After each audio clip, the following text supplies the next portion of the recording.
Chegamos àquele momento da revisão. Então, fique atentos, porque agora eu e você iremos rever o que nós estudamos sobre esse assunto. Opa, o avião passou. E com vocês na tela para vocês, a revisão chegou. Coloca aí na tela aí. Aula 14.2, a revisão. Eu, professor Beto, estou falando com vocês sobre entradas e bandeiras. Entradas oficial. Bandeiras particular. Tá certo? Então, a diferença e o objetivo da expansão territorial. A entrada era organizada por quem? Pela coroa portuguesa. Coroa portuguesa não era uma velha portuguesa não, tá?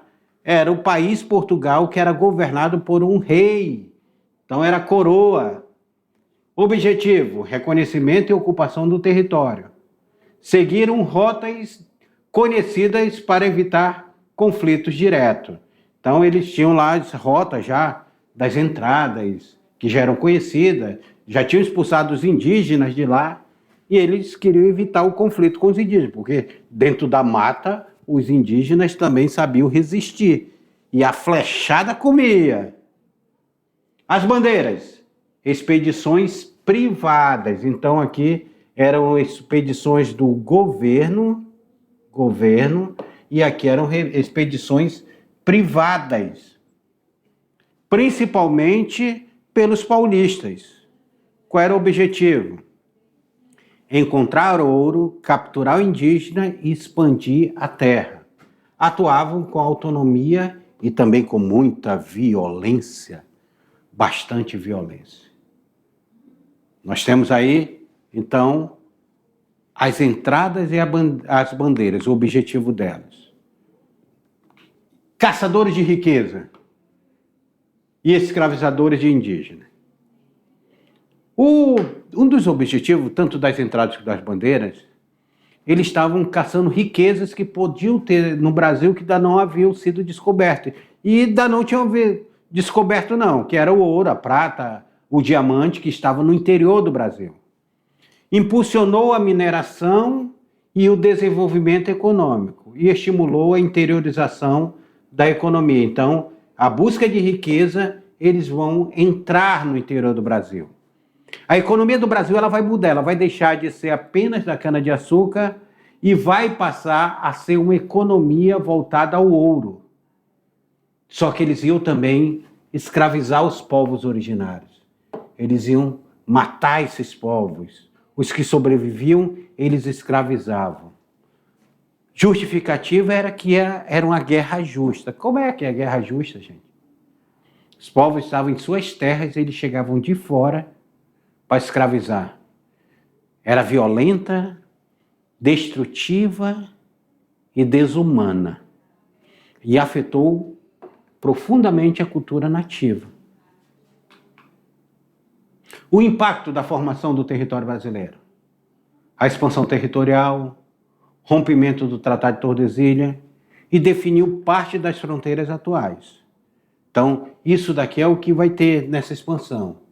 Fundação de cidades, arraiais e vilas no interior, como Cuiabá, Goiás e Vila Bela da Santíssima Trindade. O impacto negativo, conflito com os indígenas e com os espanhóis e a destruição de culturas e modos de vida. E por fim, nossa última lâmina, a gente pergunta, fica aquela pergunta. E aí, eram heróis? Ou eram bandidos, agressores? Visão tradicional, os bandeirantes eram heróis nacionais, né? Exaltados em monumentos, livros didáticos, estátuas, histórias. Só que tem uma revisão histórica, que eles aparecem como escravizadores violentos e responsáveis por genocídios. Questionamentos sobre homenagens e símbolos sobre esses bandeirantes. Aí fica como reflexão final para vocês. Devemos entender a complexidade, nem só heróis, nem só vilões. A importância de valorizar também a resistência indígena e afro-brasileiras. E agora é com vocês. Vocês irão fazer atividade. Vou ali tomar um café, já volto para a gente fazer a correção. Agora é com vocês.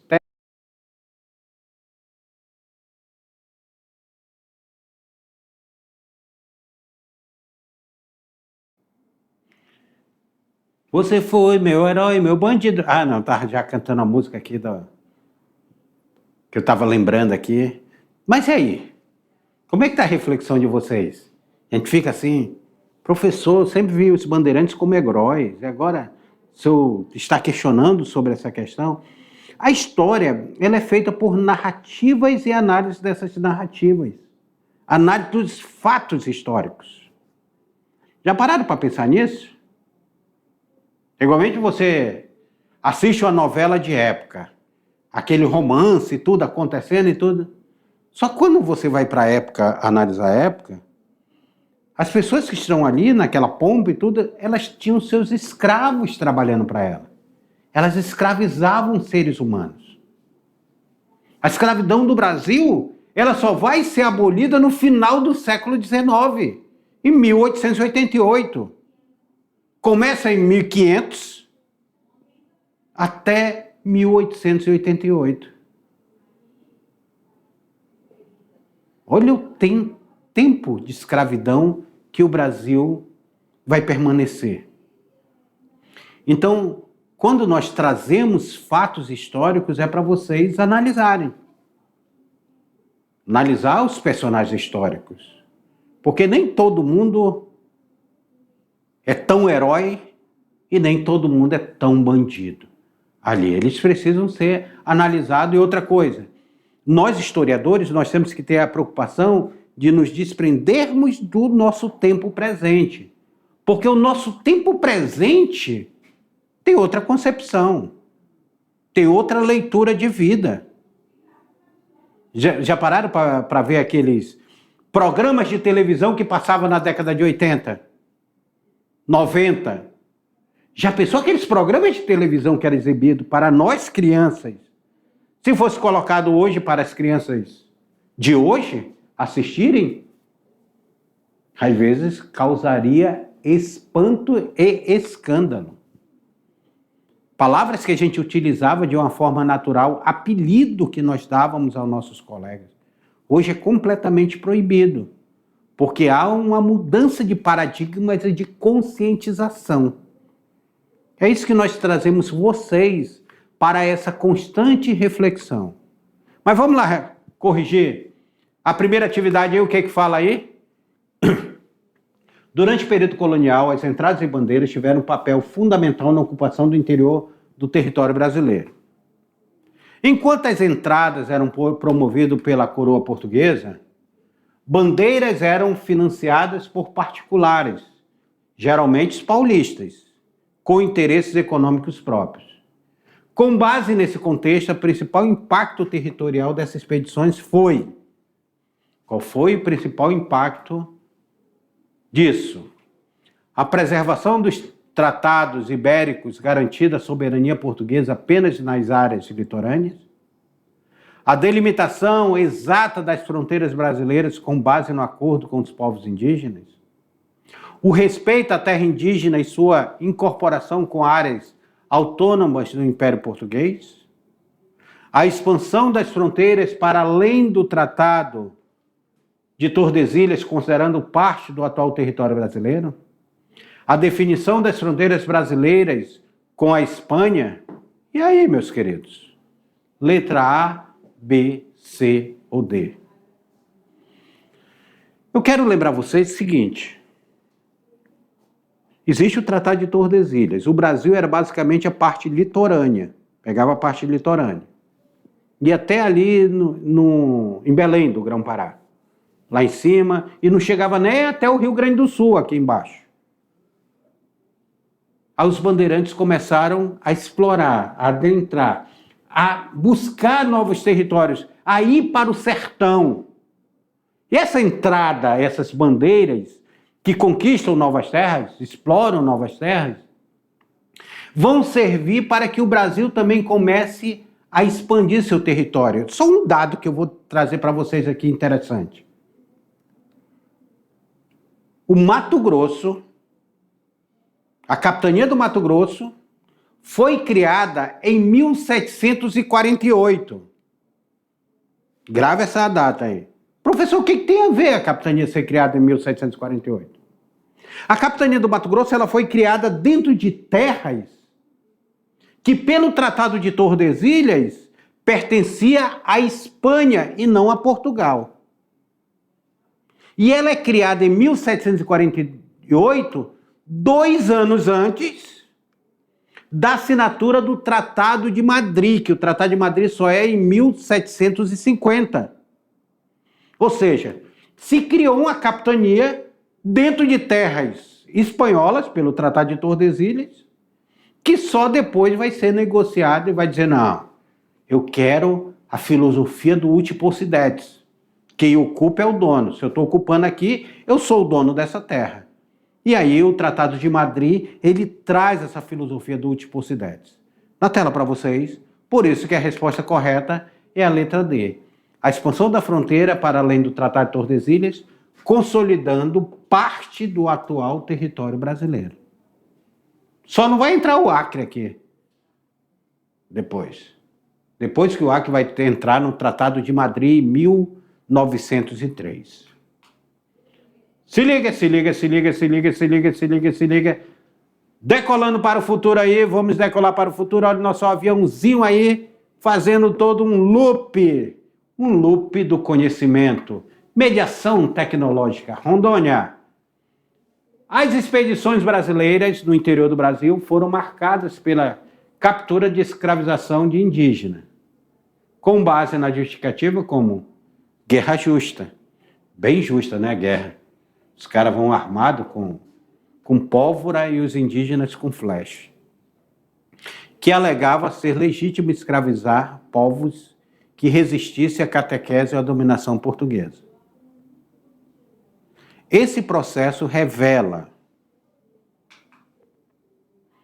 o uso de argumentos religiosos e legais para legitimar a exploração e violência contra os povos originários. Revela a proteção dos indígenas por parte dos bandeirantes que buscavam integrar esses povos à sociedade colonial. A ausência de conflitos entre bandeirantes e indígenas, já que ambos atuavam em conjunto? Sei não.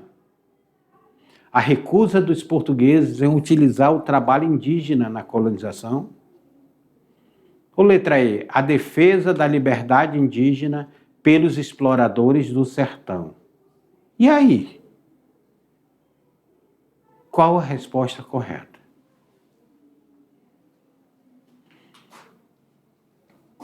Guerra justa, escravizar povos que resistissem à catequese ou à dominação portuguesa. Pessoal, isso nada mais nada menos é de que você tem uma desculpa para escravizar alguém. E se eu tenho uma desculpa, nada melhor do que eu utilizar um argumento religioso. O indígena não quer ser catequizado. Não quer estar dentro dos preceitos legais da coroa. E aí eles vão com violência, morte, dizimação desses povos. Por isso que a resposta correta é a letra na tela para vocês. É a letra A. Bora para a próxima. Questão de número 3. Durante muito tempo, os bandeirantes foram retratados como heróis nacionais nos livros didáticos e homenageados em monumentos, sendo associado à bravura, coragem e à formação do território brasileiro. No entanto, essa visão tem sido questionada por historiadores contemporâneos. Essa revisão histórica busca negar completamente a existência de expedições bandeirantes, valorizar a ação dos bandeirantes como civilizatória e pacífica, reafirmar o protagonismo europeu e ocultar a resistência indígena, reconhecer os feitos dos bandeirantes como um processo consensual e colaborativo, analisar criticamente o impacto negativo de suas ações e dar voz a populações indígenas afetadas. Gente, não se quer negar completamente o papel dos bandeirantes, até porque não se pode negar aqui. Só que a ação dos bandeirantes naquele momento, ela precisa ser analisada criticamente, dizer, peraí, será que era necessário eu chegar e matar uma aldeia inteira para conquistar? Será que era necessário eu levar roupas contaminadas, levar doenças e dizimar uma população inteira? Será que era necessário eu escravizar, atacar os arraiais jesuíticos para escravizar esses povos indígenas? Então, há uma análise crítica desses bandeirantes. E outra coisa, os indígenas que não escreveram a história, como é que eles vão ter voz? Resistência indígena, bravura indígena, aonde é que vai ser contada essa história deles? Na tela para vocês, que a resposta correta é a letra E. Bora para a última? Olha o que fala a última. Sob as entradas e bandeiras, assinale a alternativa correta. Bora lá ver. As entradas e bandeiras eram expedições organizadas exclusivamente para fundar cidades no litoral brasileiro? Será que é isso?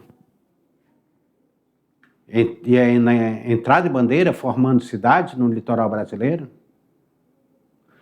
As bandeiras eram expedições particulares, enquanto as entradas eram, em geral, organizadas pela coroa portuguesa. Ambas contribuíram para a expansão do território, mas muitas bandeiras promoveram a captura de indígenas e a busca de riquezas e minerais? Será que é isso? As entradas tinham como principal objetivo defender o litoral contra a invasão estrangeira, sem explorar o interior do território.